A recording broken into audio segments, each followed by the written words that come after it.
اعوذ باللہ من الشیطان الرجیم بسم اللہ الرحمن الرحیم۔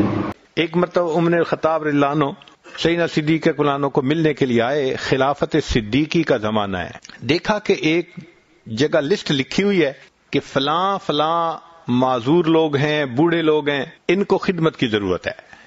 یعنی صحابہ رضی اللہ عنہم کے زمانے میں جو ہینڈی کیپڈ ہوتے تھے یا سینئر سٹیزن ہوتے تھے، دوسرے مسلمان ان کی خدمت کرنا اپنے اوپر لازم سمجھتے تھے۔ آج تو اولاد ماں باپ کی خدمت ہی نہ کرتی، دور کی بات کیا کرنی۔ اس وقت اس کو ضروری سمجھا جاتا تھا، بلکہ اس کو جسم کی زکوٰۃ سمجھتے تھے کہ مال کی زکوٰۃ جیسے بندہ ادا کرتا ہے، اللہ کی رضا کے لیے کسی کی خدمت کرے، یہ گویا جسم کی زکوٰۃ نکل رہی ہے۔ ہم نے کبھی کسی کی خدمت ذمہ لی؟ سوچیں، کاش کہ اللہ ہمیں بھی توفیق دیتے۔ تو عمر رضی اللہ عنہ نے لسٹ پڑھی تو اس کے اوپر لکھا ہوا تھا فلاں بندہ اور اس کی فلاں خدمت اس نے ذمہ لے لی۔ پڑھتے پڑھتے ایک جگہ ایک بڑھیا کا نام لکھا تھا کہ یہ بوڑھی عورت ہے، اکیلی ہے، اس کو خدمت کی ضرورت ہے، اور آگے جگہ خالی تھی۔ تو عمر رضی اللہ عنہ نے کہا کہ اچھا، اس کی خدمت میں اپنے ذمہ لے لیتا ہوں۔ انہوں نے اس کا ایڈریس نوٹ کر لیا اور اگلی رات فجر کی نماز جب انہوں نے پڑھی اگلے دن، تو فجر کے بعد وہ چلے گئے۔ دروازہ کھٹکھٹایا، اماں میں آپ کی خدمت کے لیے حاضر ہوں۔ اچھا، خدمت کیا ہوتی تھی؟ گھر کے اندر جھاڑو دے دینا، برتن ہو تو ان کو دھو دینا، اور پانی باہر چشمے کنویں سے اس کے گھر تک پہنچا دینا۔ یہ چند کام، یہ خدمت کہلاتی تھی، چونکہ اس میں اس کو ہیلپ کی ضرورت ہوتی تھی، باقی کام تو انسان کر ہی لیتا ہے۔ جب دروازہ کھٹکھٹایا تو بڑی اماں نے کہا کہ بھائی وہ تو کوئی خدمت کرنے آتا ہے، وہ کر کے چلا گیا۔ عمر رضی اللہ عنہ بڑے حیران ہوئے، کوئی آتا بھی ہے اور پتہ بھی نہیں لکھا ہوا کہ کون، اتنا وہ مخلص بندہ ہے۔ چلے میں اگلے دن تہجد کے بعد آ جاؤں گا۔ سیدنا عمر رضی اللہ عنہ نے اگلے دن تہجد پڑھی اور بڑھیا کے دروازے پہ، اماں میں خدمت کے لیے آ گیا۔ اس نے کہا بھائی وہ تو کوئی خدمت کے لیے آتا ہے اور خدمت کر کے چلا جاتا ہے۔ اماں کیا نام ہے؟ میں نے کبھی پوچھا نہیں، اس نے کبھی بتایا نہیں۔ قد کاٹ کیسے ہے، شکل کیسی ہے؟ بھائی وہ آ کے دروازہ کھٹکھٹاتا ہے، اماں پردہ کر لو، تو میں کمرے میں چلی جاتی ہوں۔ وہ سارے کام سمیٹ کے پھر میری کنڈی کھٹکھٹا دیتا ہے کہ پردہ ختم ہو گیا، باہر آ جاؤ۔ وہ باہر چلا جاتا ہے، میں آ جاتی ہوں۔ آج تک میں نے اس کی شکل بھی نہیں دیکھی۔ عمر رضی اللہ عنہ بڑے حیران، یہ کون بندہ ہے کہ جو اتنے اخلاص سے خدمت کر رہا ہے؟ وہ بھی عمر الخطاب تھے۔ کہنے لگے اچھا، اگلے دن عشاء کی نماز پڑھی اور جا کر اس بڑھیا کے دروازے کے قریب کہیں چھپ کر بیٹھ گئے، دیکھتا ہوں کون آتا ہے۔ فرماتے ہیں کہ جب رات گہری ہو گئی، لوگ نیند کی آغوش میں چلے گئے، اس وقت میں نے دیکھا کہ کوئی بندہ بہت آہستہ آہستہ پاؤں اٹھاتے اٹھاتے اس بڑھیا کے دروازے کے قریب آیا۔ جب آیا تو میں نے پوچھا من انتا، بھائی کون ہے آپ؟ تو اس کے جواب میں امیر المومنین ابو بکر صدیق لانو کی آواز آئی، میں ابو بکر ہوں۔ میں نے کہا امیر المومنین، آپ نے لسٹ میں نام نہیں لکھا تھا؟ یہاں تو میں خدمت کے لیے آتا تھا، مجھے کیا پتا کہ اس کی خدمت آپ کرتے ہیں۔ اور میں نے اگلا سوال پوچھا کہ امیر المومنین، آپ کے پاؤں میں جوتے نہیں ہیں، آپ کے پاس تھے نہیں یا آپ گھر اتار کے آئے؟ تو سیدنا صدیق اکبر نے جواب دیا، عمر، لوگوں کے آرام کرنے کا وقت ہے، میں نے اپنی جوتے گھر اٹھا کے رکھ دیے کہ ایسا نہ ہو میرے پاؤں کی آہٹ سے کسی کی نیند میں خلل نہ آ جائے۔ تو نبی علیہ الصلوۃ والسلام نے جو سبق پڑھایا تھا، پھر دیکھو صحابہ اللہ عنہ نے اس سبق کو کیسے یاد کیا تھا۔ وہ کسی کا دکھ نہیں دیکھ سکتے تھے، وہ دکھ شیئر کرتے تھے ایک دوسرے کے۔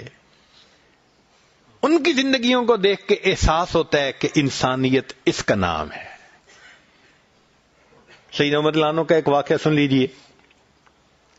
ان کے غلام اسلم رضی اللہ عنہ کہتے ہیں کہ ایک دن مجھے عمر رضی اللہ عنہ فرمانے لگے کہ اسلم، ہم روزانہ مدینہ طیبہ کے اندر تو چکر لگاتے ہیں، آؤ ذرا باہر کی آج حالات دیکھ کے آئیں سبربز میں۔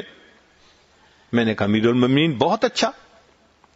چنانچہ ہم مکہ مکرمہ کے باہر کی طرف گئے تو ہمیں پتہ چلا کہ ایک قافلہ وہاں آیا تھا اور رکا ہوا تھا۔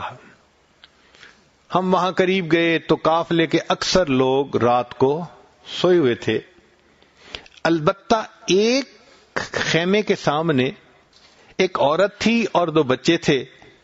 عورت نے آگ جلائی ہوئی تھی اور بچے پاس تھے، تو عمر رضی اللہ عنہ اس کے پاس گئے اور جا کر ان کو یہ پوچھا کہ روشنی والوں کا کیا حال ہے؟ اے روشنی والو تمہارا کیا حال ہے؟ پوچھنے کا بھی انداز دیکھو کہ کتنے اچھے انداز سے، رسپیکٹ سے بات پوچھی۔ یہ نہیں کہا کہ تو کون ہے، رات کو کیوں جاگ رہی ہے، نہیں، جا کے پوچھا اے روشنی والو تمہارا کیا حال ہے؟ وہ عورت کہنے لگی کہ میں بیوہ عورت ہوں، میرے پاس کھانا پینا ختم ہو گیا، میرے 2 بیٹے ہیں، بھوک لگی ہوئی ہے، میں نے آگ جلا کر اس کے اوپر پانی چڑھا دیا، برتن میں پانی ابل رہا ہے، میرے بچے انتظار کرتے کرتے تھوڑی دیر میں سو جائیں گے، میری رات گزر جائے گی۔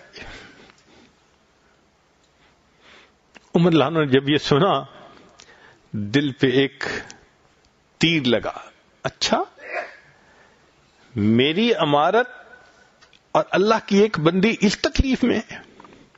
کہنے لگے اچھا اے بہن میں ابھی آتا ہوں، یہ کہہ کے اپنے غلام کو ساتھ لیا اور سیدھا بیت المال تشریف لائے، اور وہاں آ کر بیت المال سے ایک بوری آٹے کی نکالی، کچھ گھی نکالا اور شہد نکالا۔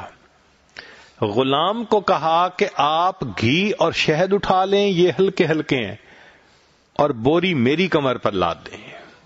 اس نے کہا امیر المومنین میں غلام حاضر ہوں۔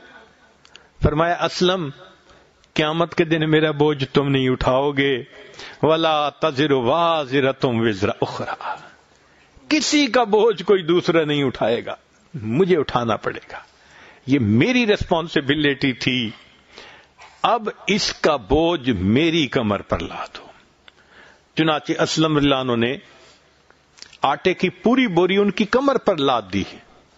عمر رضی اللہ عنہ چلنے لگے، فاصلہ لمبا تھا، اسلم کہتے ہیں کہ بڑی مشقت سے وہ چل رہے تھے، میں دیکھ رہا تھا، لمبا فاصلہ تھا، مگر انہوں نے خیمے تک وہ بوری پہنچائی اور عورت کو کہا کہ دیکھ یہ آٹا ہے، یہ گھی ہے اور یہ شہد ہے، تم اس کا کچھ سویٹ ڈش سی بنا لو جیسے حلوہ سا ہوتا ہے اور بچوں کو کھلاؤ، اور دیکھو تم برتن صاف کر لو اور میں تمہارے لیے آگ جلاتا ہوں۔